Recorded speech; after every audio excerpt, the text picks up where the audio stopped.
Reinventando as Organizações.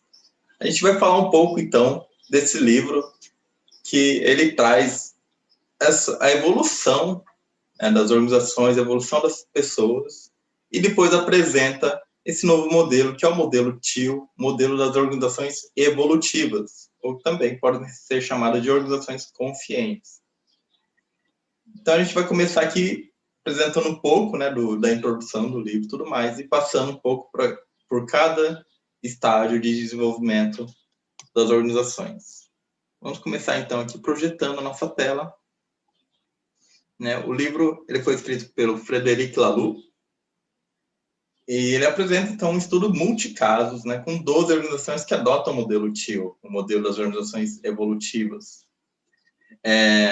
Então, assim, não é um livro só que ele fala da imaginação dele, ou coisa assim, mas não, é um estudo multicasos mesmo, de organizações que já adotam o modelo. Ele deixa claro, né, que assim, as organizações, muitas vezes, uma não conversava com a outra, mas cada uma foi tentando, por tentativa e erro, criar esse modelo, e todas chegaram num modelo muito parecido, que é muito interessante, né? Então, assim, sem essa coisa de uma copiar a outra e tudo mais, sem já ter um livro escrito, elas foram chegando num modelo muito parecido. A gente vai começar aqui. Eu começo trazendo um pouco da... Ai, meu Deus. Começo trazendo um pouco do prefácio mesmo, né? O prefácio foi escrito como está aqui, né? Ó, prefácio de Ken Wilber. E Ken Wilber, ele começa, então, no prefácio do livro, falando um pouco, né, da teoria dele, que é a base desse livro também, né? A teoria do Ken Wilber, a teoria integral, ela é uma das bases fundamentais desse livro. E ele fala, então, que nas culturas ocidentais, aproximadamente 20% da população está na etapa pluralista ou pós-moderna. A gente logo vai ver um pouco sobre isso, mas, né, pós-moderno, pluralista, a gente começa a entender um pouco, né, qual é a ideia. Ele fala que 30% a 40%, se você contar tudo, o ideal é contar o menor percentual, porque senão vai passar do 100, né? Mas de 30% a 40% ainda está na fase moderna ou racional. 40% a 50% da população ainda está na fase mítica e 10% na fase mágica. Legal, tá? Aqui, de baixo para cima, né? A fase mágica é um pouco menos evoluída, né? E elas vão subindo nessa linha. Até que depois do pluralista verde, a gente tem, então, essa etapa aqui, que é a etapa TEAL, que ela está depois, né, da etapa pós-moderna. Ele fala, então, assim, entre aqueles que se desenvolveram para a etapa pós-moderna pluralista, um percentual pequeno, de 2% a 3%, começou a apresentar características que eram, literalmente, sem precedentes na história humana. Então, depois da etapa pluralista verde, que uns 2%, 3% dessa galera começou a ir para uma nova etapa, que é essa etapa apresentada no livro, com mais ênfase. Essas palavras do Ken Wilber foram ditas em 2013. Então, o mundo já avançou um pouco, né? 7, 8 anos aí. Imagino que já tem um pouco mais de pessoas, né, nessa fase TEAL, mas ainda é um pedaço muito pequeno, né? Uma faixa muito pequena da população que já começou a entrar nessa nova etapa. Legal? Então, vamos lá. Mais uma frase aqui para a gente, né? Então, essas frases eu estou trazendo do próprio livro. E aqui o livro traz essa frase, né? Você nunca muda as coisas lutando contra o que já existe. Para mudar alguma coisa, construa um novo modelo que faça com que o modelo atual se torne obsoleto. Essa frase foi dita por um visionário americano, né? O Richard Buckminster Fuller. Não sei se eu falo o nome dele certo, mas a ideia é muito interessante, né? A ideia aqui é realmente assim, não adianta a gente só ficar criticando, não adianta a gente só falar do novo modelo. A gente precisa realmente construir, apresentar esse novo modelo e aí sim apresentar às pessoas, né? Muitas pessoas elas precisam realmente ver para crer, né? Ver para entender que é possível um modelo de organização diferente. O livro ele começa trazendo um pouco também das indagações, né? Que perguntas, que dúvidas motivaram a pesquisa feita aqui pelo autor, né? E ele coloca assim, né? Pode ser que nossa visão de mundo atual limite a maneira como pensamos em organizações? Ou seja, pô, como que a gente vê o mundo hoje? Será que essa nossa visão de mundo, ela limita um pouco a forma de gestão, de visão das organizações em si? E também, podemos inventar uma maneira mais poderosa, mais emotiva, mais significativa de trabalhar em conjunto, se apenas mudarmos nosso sistema de crenças? Então, né, será que a gente consegue criar um modelo mais humano e mais evoluído, mudando a forma com que a gente pensa, das crenças que a gente tem? É interessante que cada etapa a gente vai tendo uma crença diferente, uma visão de mundo diferente que vai mudando um pouco a forma da gente ver o mundo, né?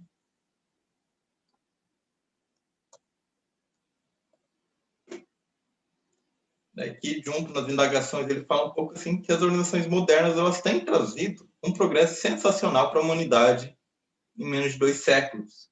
No livro ele apresenta, né, como a gente teve um salto enorme econômico, um salto na expectativa de vida, na saúde das pessoas, redução da pobreza e várias coisas. Então, assim, de certa forma, a gente conseguiu avançar em muitos aspectos. Mas, ao mesmo tempo, aqui no segundo trecho aqui do nosso slide, né, ele fala, no entanto, muitas pessoas sentem que a atual maneira de administrar as organizações encontra-se no seu limite e estão cada vez mais desiludidos com a vida organizacional. Muita gente não está feliz, né? A gente consegue trabalhar mais, gerar mais riqueza, mas a gente não está feliz. Quantas pessoas eu não converso e elas estão no trabalho, não conseguem sair por essa necessidade mesmo, né, de se manter, de garantir seu sustento, mas as situações de trabalho são péssimas, né? A gente é cada vez mais com burnout, com ansiedade e com outras coisas por conta do trabalho, né? O trabalho hoje em dia em muitas organizações ele tem sido perverso de fato, né? Então a gente tem que tomar cuidar, né? A gente tem que começar a pensar assim, pô, será que tá valendo a pena essa vida organizacional que a gente vive hoje? Será que a destruição do planeta, apesar de percentualmente a pobreza ter diminuído, né? A população aumentou, então existem muitas pessoas ainda que vivem uma pobreza bem complicada, né? E várias outras situações. Então, assim, será que esse nosso modelo já é perfeito ou será que a gente consegue, né, ir para outros modelos que tragam mais satisfação mesmo no trabalho e criem até mais produtos que sejam até mais benéficos para nós também, né? Daí, continuando as perguntas, né, ele pergunta assim, né? Se descobrirmos que é possível criar organizações que extraiam mais do nosso potencial humano, então como seriam essas organizações? Como vamos trazê-las à vida? Aqui é extrair o potencial humano, tá? Não a exploração humana, mas realmente a gente utilize o nosso potencial, né? Nossa vocação, utilize aqueles nossos propósitos, né? E como que a gente traz à vida, então, esse modelo?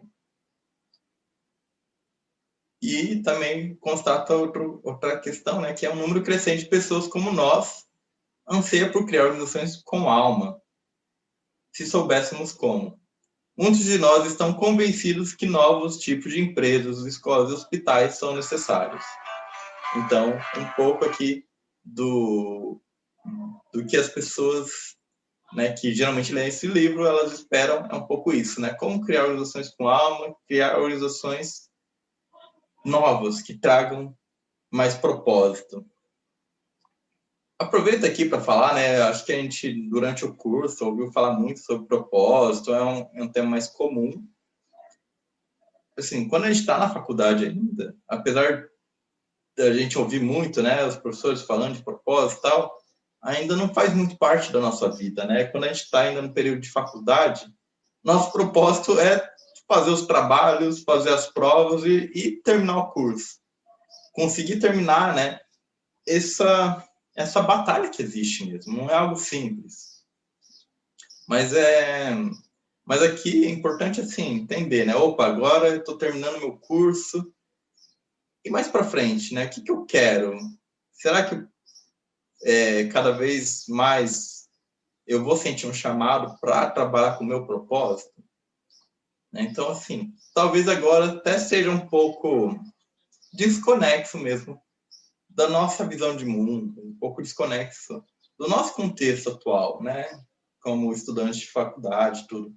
Mas aqui é um chamado, né? É um chamado mesmo para assim, pô, mais para frente, quando eu tiver um pouco mais de estabilidade no meu emprego, quando, né, terminar essa turbulência que é a faculdade, eu vou começar a parar para pensar um pouco mais nisso, né? E aqui a gente está trazendo um pouco mesmo das reflexões que talvez não caiam a ficha agora, mas ajudem a cair a ficha um pouquinho mais para frente.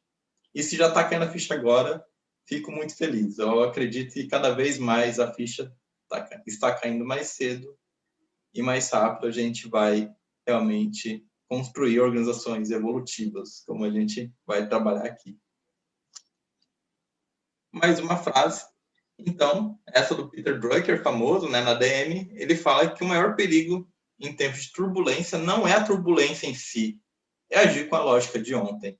Né? Então, a gente está agora, né, em tempos de pandemia, uma turbulência enorme, e se a gente ficar pensando sempre como pensou antigamente, com a lógica de ontem, a gente não vai para frente. Então, pior do que a turbulência é agir com a lógica de ontem. A gente vai ver as várias lógicas de cada etapa de evolução, entender um pouco, opa, em que lógica eu tenho trabalhado? Legal? Então, vamos lá. Ele fala aqui um pouco do novo nível de consciência, né? De novo, ele cita o Einstein. O Einstein, então, ele dizia que os problemas não podem ser resolvidos com o mesmo nível de consciência que os criou, né? A frase que eu coloquei ali no começo da nossa disciplina. Em primeiro lugar, talvez seja preciso acessar um novo estágio de consciência, uma nova visão de mundo para reinventar as organizações humanas.